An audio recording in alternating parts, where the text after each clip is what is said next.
At the time of this recording, there is currently a writer's strike in Hollywood in the year of 2023, and as such, we will no longer feature writer intros for the episodes. However, you will still hear the writers' names in a pre-recorded clip that we received from the writers in the past, because we do want to make sure we recognize our writers and the hard work that they do accomplish on a day-to-day basis.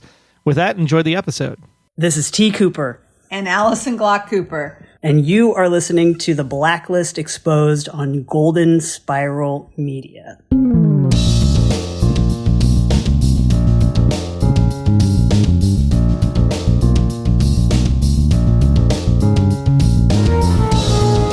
One thing's for certain, I will not be charging into the jaws of death anytime soon.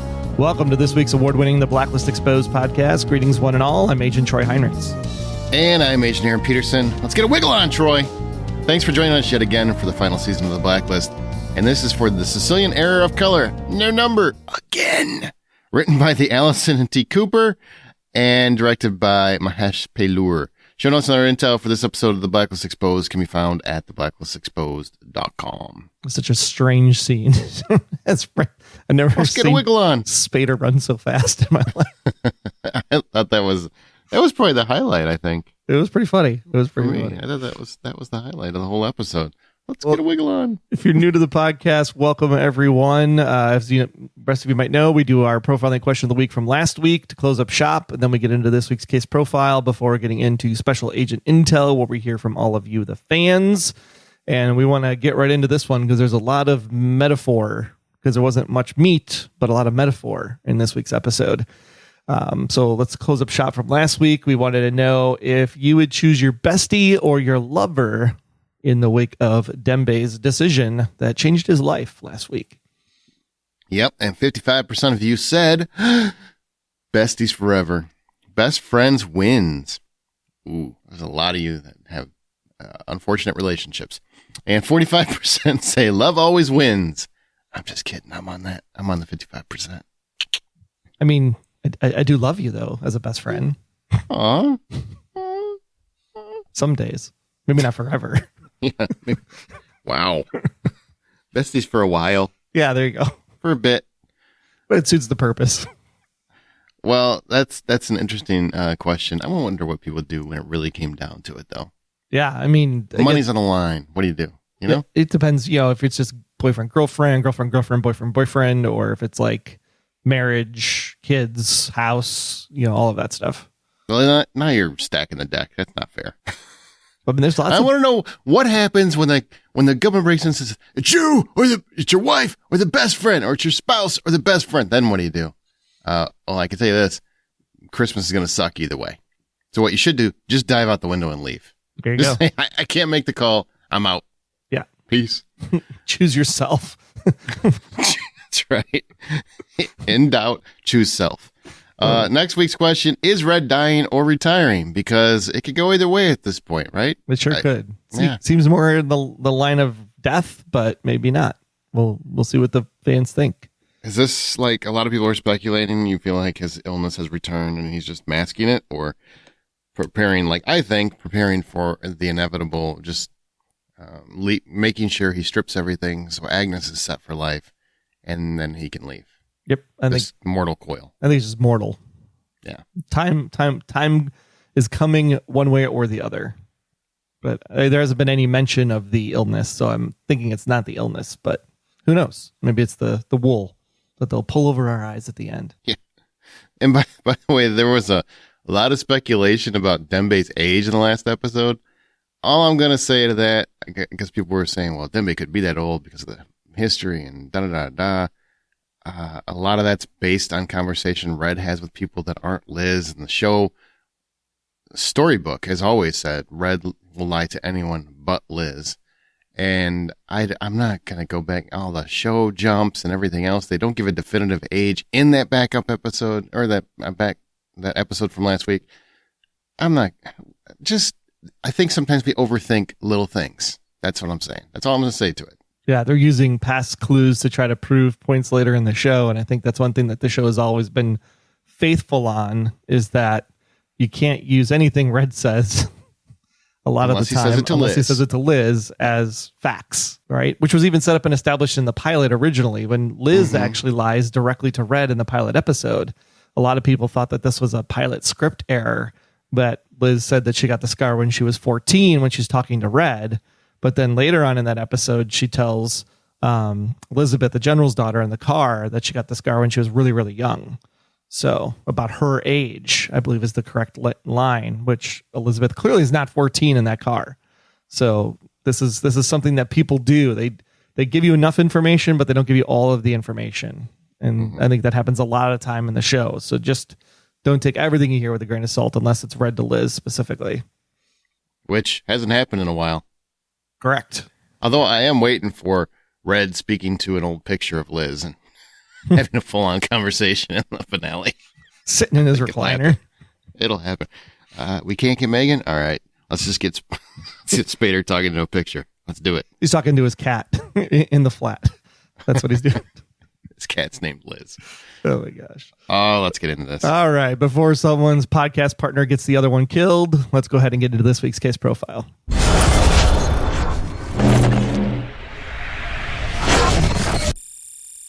Hey, Troy. They did it! They finally did it. They finally used Siya. I've been wanting that all season. I think I said that in the very first episode of this season. I hope they do that. And they did it! And I hope they keep doing it. Yeah. I don't care. And Herbie's the only one that probably could have pulled it off, to be honest. Oh, my God. I was like, they did it. I almost did a fist pump. I almost did a Breakfast Club fist pump, and I don't know why, but I liked it. And I'm just like, they went as ridiculous as they possibly could. Yes! You don't get a name like that and not use it. Damn it. Now I need each character to do it. I need Wrestler to do it. I need Dempsey to do it. I need Red to do it. So what'd you think of this episode? Yet again, we get not really a blacklister. It's more of background. It's basically like we're getting a lot of background character information before we go on a final stretch. Is that what you're thinking, hoping? Yeah, I mean, at least this one, the no numbered episode actually does what the no numbered episode was intended to do, I think, in the past, which was give context and history in a way that it actually moves the story forward in the front end. And so this week in particular, the basic concept was that they were trying to find a stamp, the Sicilian Error of Color, because the stamp was actually being collected by one Nigel Sutton, who ends up being the former partner of Meera Malik back in the late 90s. What?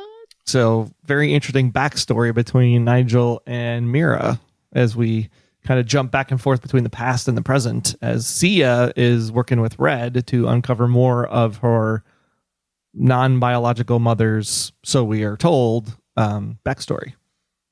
Hey, let me ask you a question. Is it jarring for you? Because we've been fans from the beginning. We watched season 1, I don't know how many times. Is it jarring for you to have someone else play Meera? And I just want to say the actress did a great job. I actually liked her a lot. Yeah, I really liked her a lot. Yeah, I thought she did a wonderful job. But in terms of, what, when you have a character that was clearly established in the past, we've done it before with this character, and now you're going back and a different actress, Nikita Tawani, I believe is her name, playing her, but still in the past. Does that bother you? Does that jar you? Or are we far enough along that, hey, we get it? You couldn't get that actress. Plus, it's a younger version. They have to do this.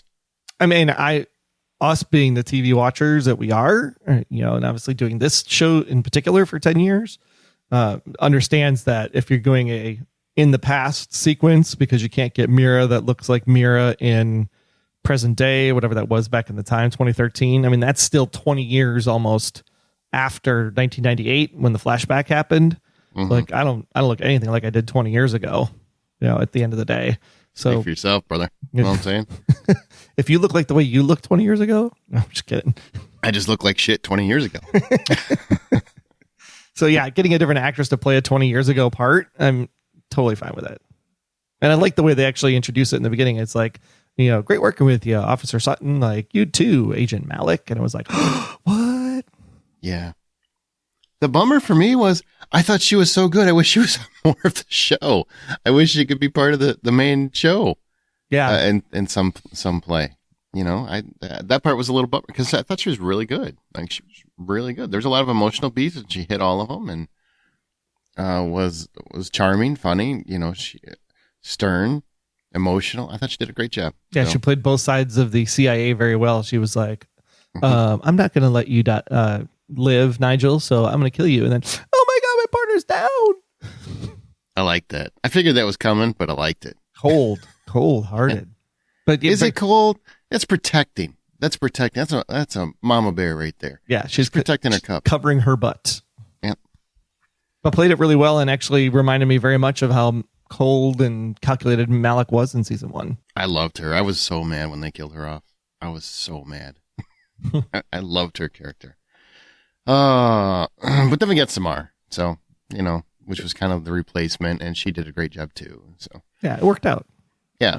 Well, Nigel needs cash to pay off the Chechens, so Malik steals from the American government an evidence locker. We're going to talk a little bit about that when we get into characters because there is some important information there. But Malik wants to protect her career and her family, so it's just a mother protecting her daughter. What? And the baby is Siya. And I don't know. It feels like an allegory. The whole episode is one big allegory. Yeah, well, especially if you lean a certain way, which is probably making somebody listening mad. I'm sure it is. But she does allow Nigel to get murdered because, and I got to say, I mean, he pressed her on it. He kept pushing her for more and more and more. It was never enough. And if you've ever seen blackmail in any movie or TV show, you just know it's going to keep going. It's going to keep escalating. You're just going to have to take care of it. Rule number 1 is that if they ask for money, you never pay it because if they ask, they will always know you can get it. Mm-hmm. Rule number 2, tell no one your real secrets. True statement. There you go. Then you don't have to worry about the best friend or the spouse thing. You just keep it all to yourself, bottled inside. That's healthy, I think. Ask any shrink, he'll tell you. All right. Well, Arthur Hudson is still looking for the task force and he's given some recent titles it released that look to be a big bad as we lead up to the end. Yeah, they give us the rundown of all of the future episodes. Mm-hmm. And Arthur Hudson is one of those future episodes. So clearly that this Arthur Hudson storyline is not going away anytime soon. But I got to say, hey, we should preface that, right? Just because that's the title doesn't mean he's the big bad or a bad anymore. That's true. It really doesn't. Because look at this whole season. A lot of, was it Michael just a couple episodes ago? Yeah, Michael Labani. Yeah. Thank you. The doctor was very much not a bad person. He was trying to do right, and he was still the name of the episode. So the rules have changed. And, Eisendrath, I remember when season 8 ended, he was very clear. He's like, the story with Red and Liz has concluded. This is a new show. And some of the rules have changed because of that. Yeah, like Red not having someone to tell the truth to, so now we almost have to take Red at his word. Mm-hmm. Yep.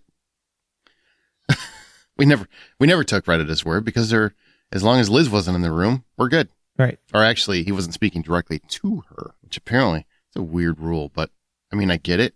I gotta never lie to my kids. Yeah, I said it. All right. So he wants a meeting with Senator Clayton Dorf, and Clayton initially is very reluctant, but he's also, he's hitting up, he's talking to him at his Korean place, man. I'm eating. Do not bother me on my lunch hour. Isn't that the biggest pain in the ass when people do, because people do it all the time. Oh yeah. I don't even like to be, if I happen to be in the lunchroom and I'm eating my lunch and I've got a nice table and I do the old back to the door, you know what I mean? Like it's kind of the rule where if you have a back to the door, you want to be alone. If you're facing the door, you don't care. That's the way I look at it. And if I got my back to the door and you sit down, you're just ruining my lunch. If you have your back to the door, you're also not Italian. It's true. I'm not keeping my eyes on everything. But if I get attacked in my work lunchroom, I got bigger problems. Very true. Like I probably did something. I probably did. But he lacks Hudson's style, and Colonel Sanders agrees to work with him. Very much a good old boys club here. Yeah. So what do you think about this? I mean, I don't want this to be a political bureaucratic showdown. Right. Yeah, that's what I'm going for. I certainly hope that's not what we're leading to. Yeah, it feels like the later half of season 6 with the whole president scam situation. Mm-hmm. Like I've been there, done that kind of thing, but I don't know. We'll see. I mean, we haven't seen Hudson do more than sit behind a desk and walk to a Korean barbecue place. Like I'm interested to see what Hudson will do, like to get his actual hands dirty. I just know Korean barbecue is really good, and it made me hungry. Super good. Yum, yum, yum. So what do you think about this? What do you think this is leading toward? Well, put it this way. Arthur Hudson, good intentions if you're, worried about this task force, or bad intentions. Which way do you lean? I mean, I think all politics have some level of good and some level of bad in it. And, it's all depending on motive. And in this case, he's specifically saying like, there's just too much money being spent on this thing. So what the hell is it doing? Because I'm standing up for the taxpayers. So at this point for him, I think he's doing it as, good intentions. Granted, it'll obviously help his reelection campaign if he can save his constituents a lot of money. But at the end of the day, I think there's nothing like, he's not coming after Red because he doesn't even know who Red is. So, I mean, he knows who Red is, but not that his association with the task force anyway. Well, everybody knows who Red is if you watch the last episodes of season 8. Yeah, I said it. All right, so let's go on to characters. Wow. I'm going to keep rubbing it. All those people who like to throw shade at us for saying that, I'm tired of hearing that nonsense. You think what you want, but don't throw shade at me. I am. You can say whatever you want about my opinion, but it's my opinion. So you don't get to tell me how wrong I am. It's an opinion that you also very much changed at the end of season 8. So sure was. Clearly, you saw what everybody else I had somebody on, I don't know if it was Reddit or Twitter, wherever it was. Aaron's always had this Red Arena thing. I'm like, Aaron has not. Did you listen to the show? That's a lie. That's a flat out lie. I think it was Aaron's sole purpose of the podcast to prove me wrong. Yeah. And you know what? But I am somebody who, when I have evidence and I don't have, any internal issues, I have no problem accepting when I'm wrong on something. And I acknowledge it when, you know what? Okay, here's where they were going. It always fit. Never felt that it didn't fit. Just didn't think they'd go that way. And they did. And they made some changes in that final season, or the 8th season, that made it work where it didn't work. Or I was concerned about how it worked before with respect to people in that plight. Anyway, and yet even characters. And even in this episode, we're still getting a bunch of clues that actually point to that situation. My God, they've done it since season 9 started. They've been just peppering it throughout, and they haven't touched one iota on Red's mythology because in their mind, it's done. Right. They did it. Now they're just cementing it, letting you know, hey, and I will be shocked if they come out and just flat out say that, but whatever. If they do, they do it. Honestly, I wouldn't be shocked at this point because the show's been a little more on the nose the last couple seasons than it was the first 8. So we'll see, but there might be something. Just know that this episode was a mother protecting her daughter. That daughter is now being protected by Red. Yeah. And when we get into the Red and Siya conversations, you'll see a lot more clearly laid out before you. But let's get into characters. In order to do that, we have to talk about the music, which was the entire music budget in this episode, because we got 4 songs. My God, it was way more than we've had in previous ones. I guess they're saving up for this one. Right. We start the show off with Meera and Nigel waiting for a prisoner exchange as we hear Rhodes from Portishead playing in the background. And then Black Steel by Tricky plays as Meera steals the cash from the CIA storage facility. I like that one. It was good.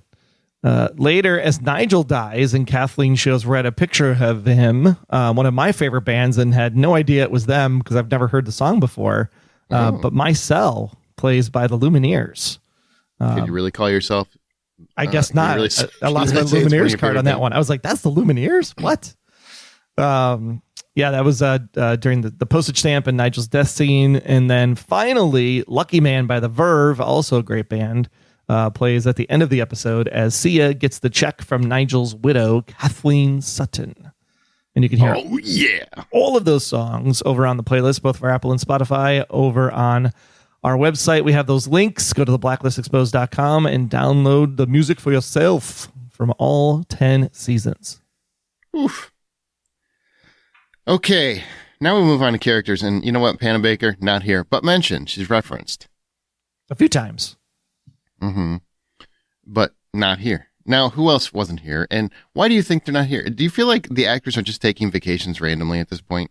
No, I think it's either they're doing tandems where they're doing 2 episodes at once, so they can't That's have what I would people in think. the other side, or just strictly cash budgets. You can only pay for half the episodes. Mm-hmm. But yeah, no Dembe and Wrestler this week since there's been a lot of Wrestler most of the season, to be honest. Dembe and Siya and Herbie have been getting more time than Wrestler has. Hey, and I gotta say, since you mentioned Wrestler, we did not actually go back to his AA buddy, right? Or NA buddy. At least not yet, anyway. So not yet. So that he is bad in some way, we haven't gone back to him. So I would think probably not. I mean, he could still get worked into working with Hudson in some way, Sure. potentially. Yeah. But haven't seen him in a few weeks. We get Herbie, who attends a gig for Holly's punk band in New York and checks up on Siya wearing eyeliner. We finally get that Siya joke.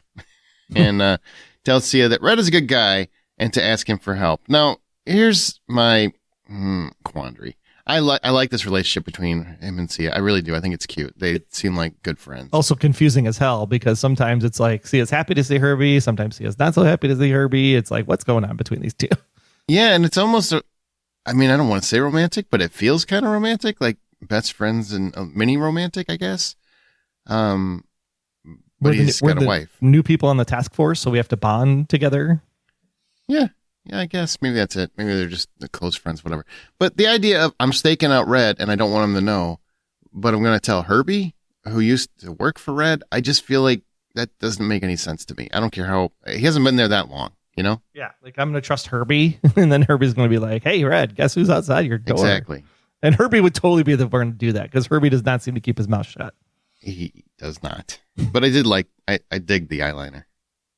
Yeah. And do you think at this point Ram ever does come back? Because I knew he was going to be on this season, but maybe it was just that first episode, and maybe he won't be in the final. Or do you think he'll come back for like an episode? I think maybe it was just that first episode. That would be disappointing. But I like Herbie. Yeah. Still, it's very much like Dembe. How'd you get this job? Doesn't make any sense. But the timing of how Herbie, I'll not stop pounding that drum because it doesn't make any sense At all. the way things are going. But whatever, I do like him. Or I'm okay. it does make sense because it doesn't make sense, right? It's the old adage: if nothing else makes sense, it must make sense. Sure. Let's just go with that. We'll see us taking out Red for a case and looking for info on her mother, and does make the mistake of asking. Doesn't take long, boy. People need something, and they're like, I can't get it. I guess I could just ask this guy, the devil. He did invite her in, though, to make her a frittata because she was hungry, and butter juice. And it sounds delicious, honestly. Yeah. Thanks for making me hungry again. I was just getting over the Korean thing. Now, Nigel knows Meera's secret. My question is, does his wife? Because that seems to be the connection. Because Red hands the connection to Siya, which is the check that he just got from Kathleen Sutton for that stamp, which I don't know if we mentioned, but the Sicilian Error of Color stamp is a rare stamp that was issued in 1859, became the world's second most expensive stamp in the year 2011. There you go. Because it was printed in blue ink instead of orange ink. Mm-hmm. I don't know why things like that get value so quickly. It drives me bonkers sometimes. I don't know, but it's still just a stamp. Yeah, I'm not big on collectibles like that. So but if I could get a couple $1,000,000, I'd probably be really big on collectibles like that. But you have to collect see me get involved real quick and hold on to it for so long, and then like maybe it'll be worth $500. Oh man, we've got a friend that collects Zelda stuff. Oh my gosh. Never opened it. Has a whole shelf of Zelda stuff that's never been opened. And he's like, oh, it's going to be worth money someday. I'm like, yeah, what you paid for it.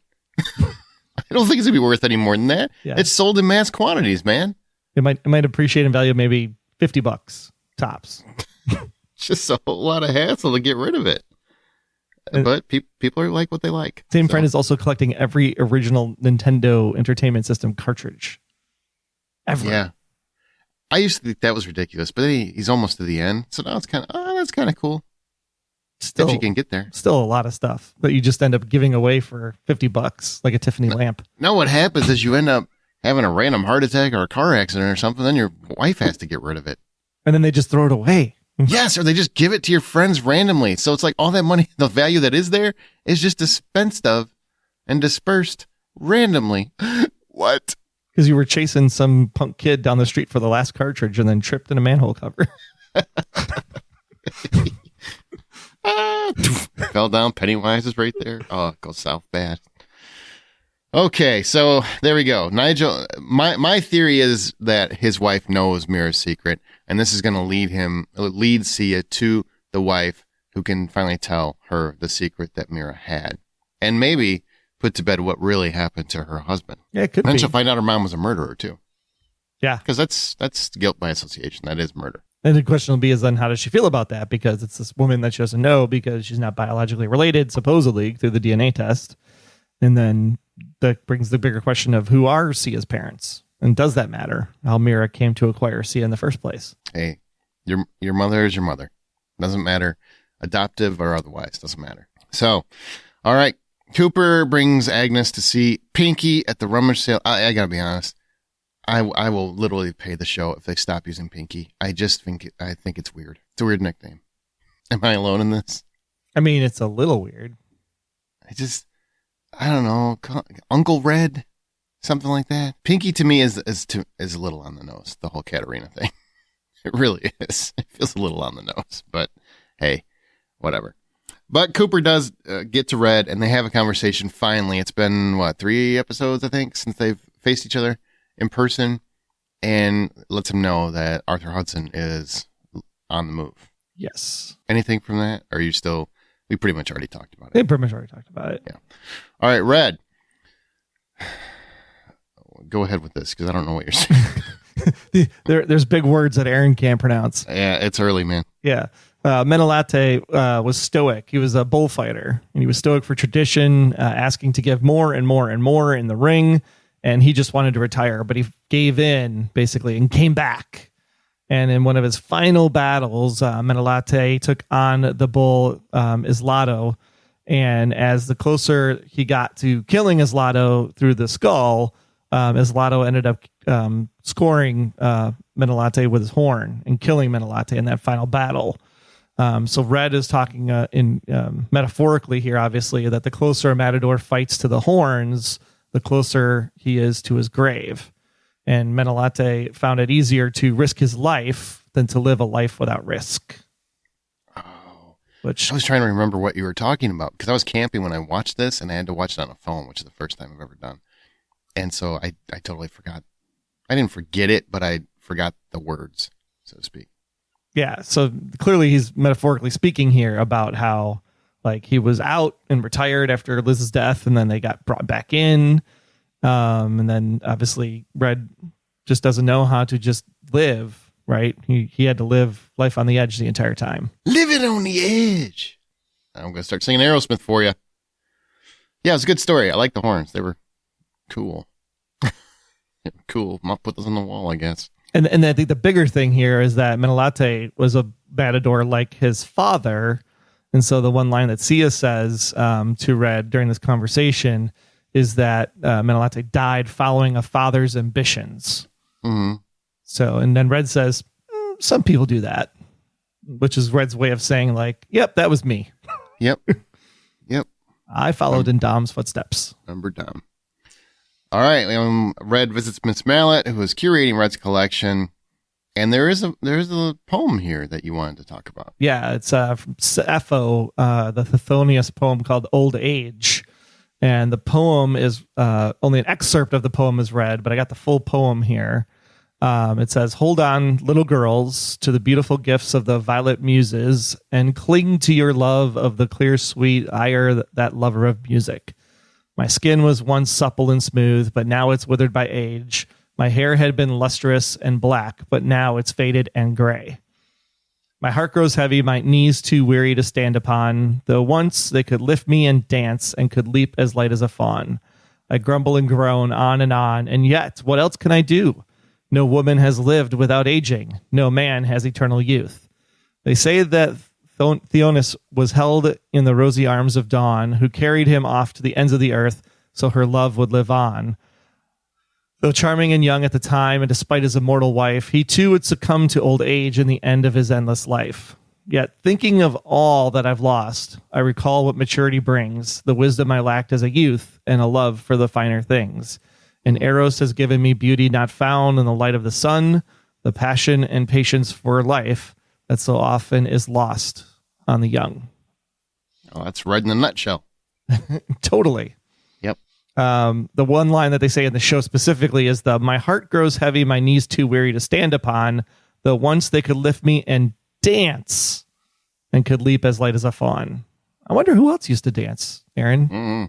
Can't think about it. Yeah. Can't talk about it. Makes people angry.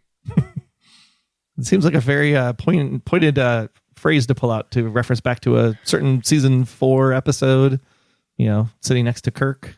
No idea what you're talking about. Not at all. This is all made up. Yeah.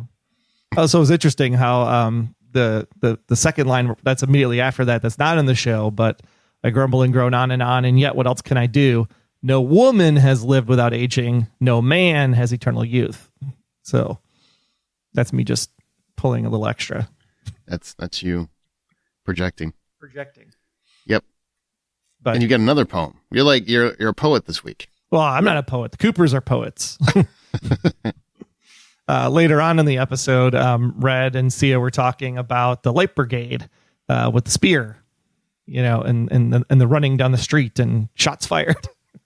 Yeah. But the Light Brigade poem is from Tennyson, and it's basically says it's stormed at with shot and shell. Boldly they rode well into the jaws of death and into the mouth of hell.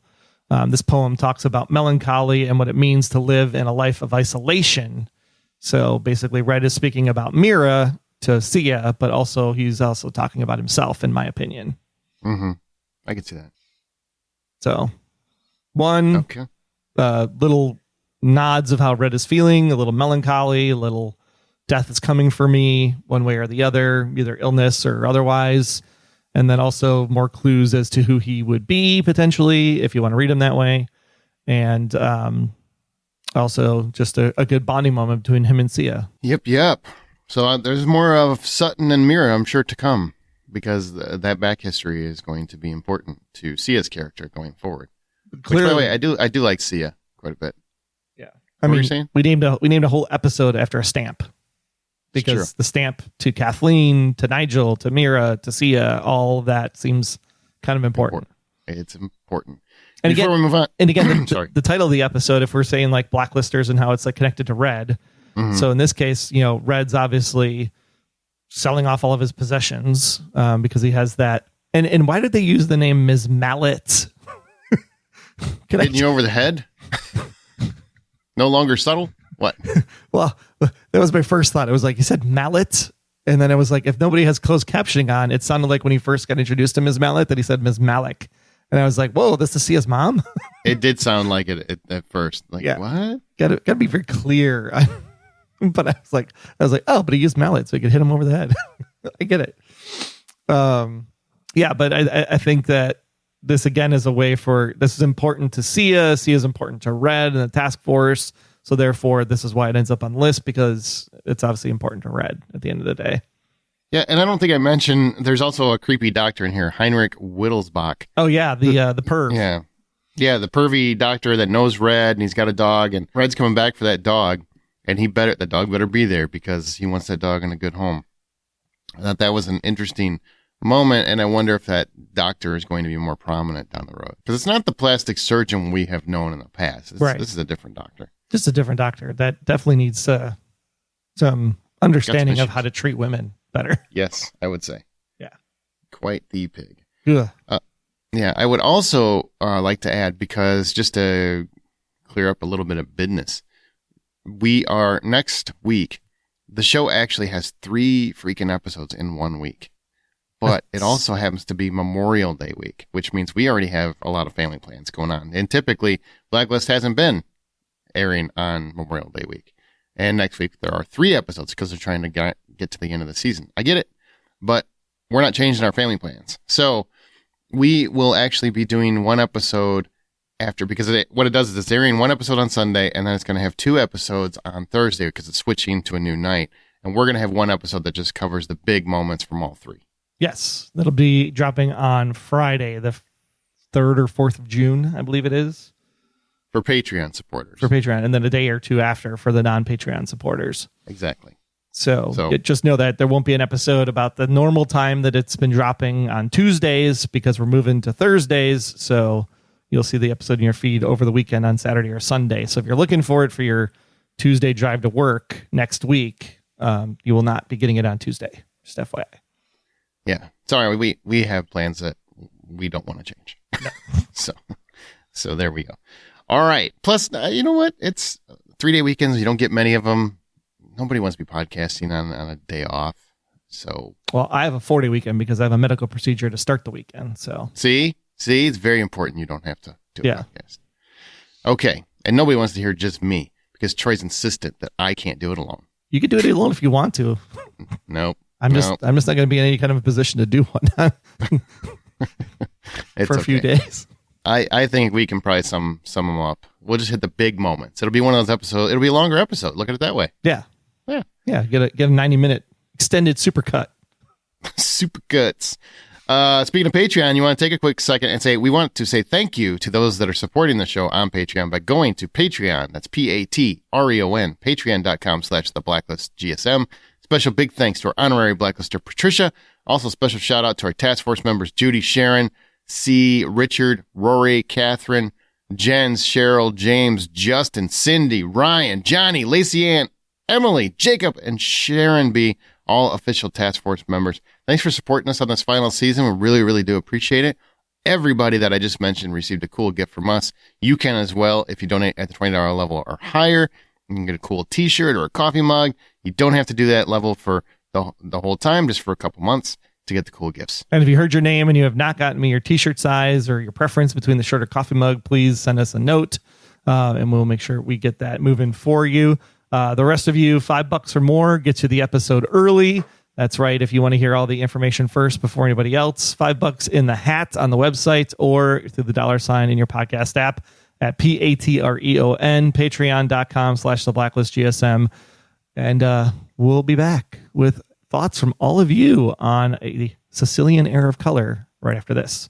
This is Hank from TPE Network, inviting you to join us for our Mouse House Plus podcast. On Mouse House Plus, we'll cover some of the biggest and best shows on Disney Plus, including Falcon and the Winter Soldier, Loki, Marvel's What If, Hawkeye, and many, many more. Check out our fun yet informative podcasts at tpenetwork.com/subscribe.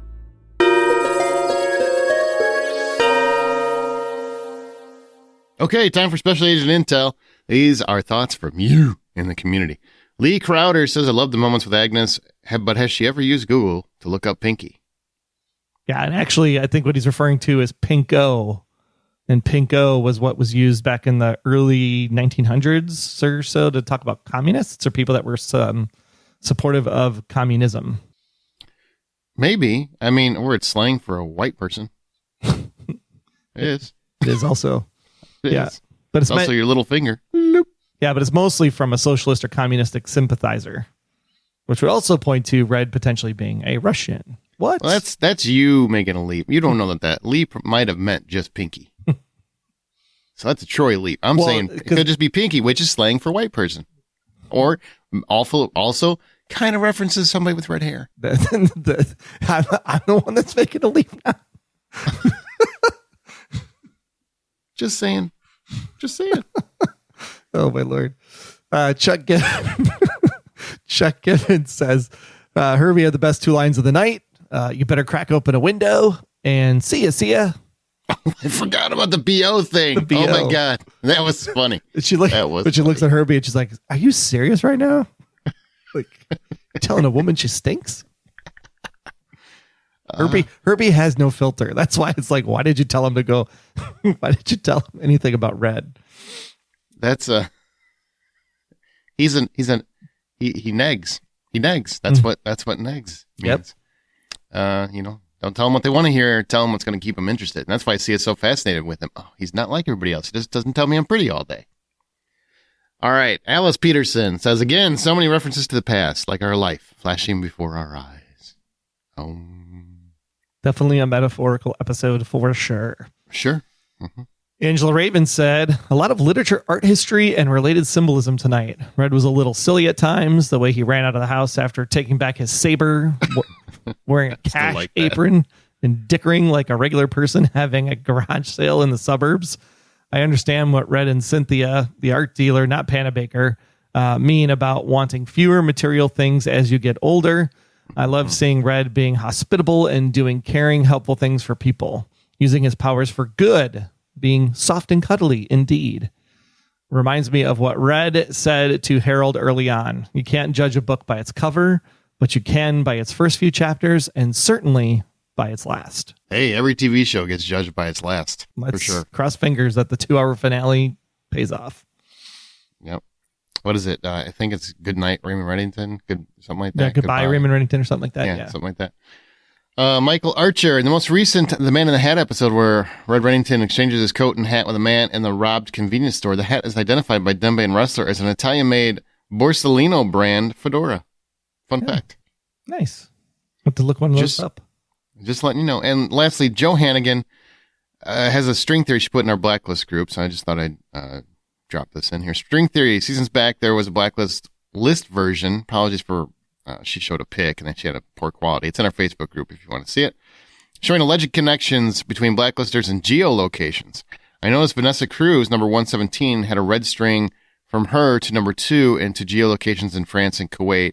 Cruz was the widow of the husband that committed suicide after turning whistleblower. She evaded capture and was offered a job by Kaplan on behalf of Red. Newton Purcell, 144, was linked to number 28, Ratikin. And Cuba, a dozen or so more, have shown in the doc that she has somewhere. The question was this just a silly promo to string us along? That's what you did there. Or were these clues to connect dots? Could Cruz be Nowhere Bride or behind Morgana Logistics? Any thoughts? I mean, that was interesting. It could be. The way people talk about, dates and, writing that isn't consistent in anything, it could lead to there just being a cool thing for the promo. But at the same time, we also think that the show has been very faithful and actually has the clues put together. And therefore, it could be something that would come up again. I don't think we're going to see any of these blacklisters because, we killed that part of the story by getting rid of Wu Jing. Still bummed about that. Thanks for bringing it up. I was still looking for such a slam of just going back to all the previous blacklisters in different scenarios this year. But what are you going to do? Yeah, here's the rule. I've had it this whole show. Don't trust a promo. A promo is not show mythology. It's not show history. It's just trying to get you to watch it. They've done several things in the advertising that does not match up to the show. And I remember we talked to John Bokenkamp a long time ago about that. And he's like, it doesn't count. The promo does not count as show lore. The promo also ruins the episode many times. Yeah, it can spoil the show. Like is Kaplan dead or not after Red shoots in season 4? It's like, what? That's why I stopped watching all the promos. I haven't watched one in a long time. I don't think I've ever seen a Next On in probably 5 years. Yep. Never seen one in 5 years. That's not never. That's 5 years. I've never seen one in 5 years. Okay. I saw them before the 5 years. I don't know if this works. I've never seen one in 5 years. Well, I've never understood what you meant. Yeah, I'm just leaving it there. All right, well, that's going to conclude this discussion.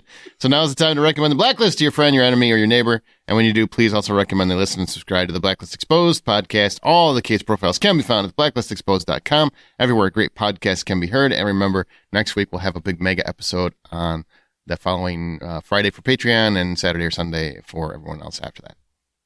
Amazing. All right. Well, big thanks for listening. You can follow Aaron at Aaron Smirks, me at Troy Heinrichs, and at the Blacklist GSM on Twitter for all things about the show. And don't forget to answer our profiling question for next week, which is Red dying or retiring? You tell us, and we'll find out when we return in early June. Have a good holiday if you celebrate one. Definitely. Take care. See ya. See ya. Until next time, I'm Agent Troy Heinrichs. That's at Troy Heinrichs on Twitter. And if you want to learn more about me, just visit, about.me/Troy Heinrichs. And I'm Agent Aaron Peterson. You can hear me talking about movies and TV on the Hollywood Outsider podcast, as well as Remake This Movie Right. We are available at thehollywoodoutsider.com or on Twitter at 5 popcorn. Be sure to subscribe, download the app, submit your feedback, but most importantly, keep yourself off of The Blacklist.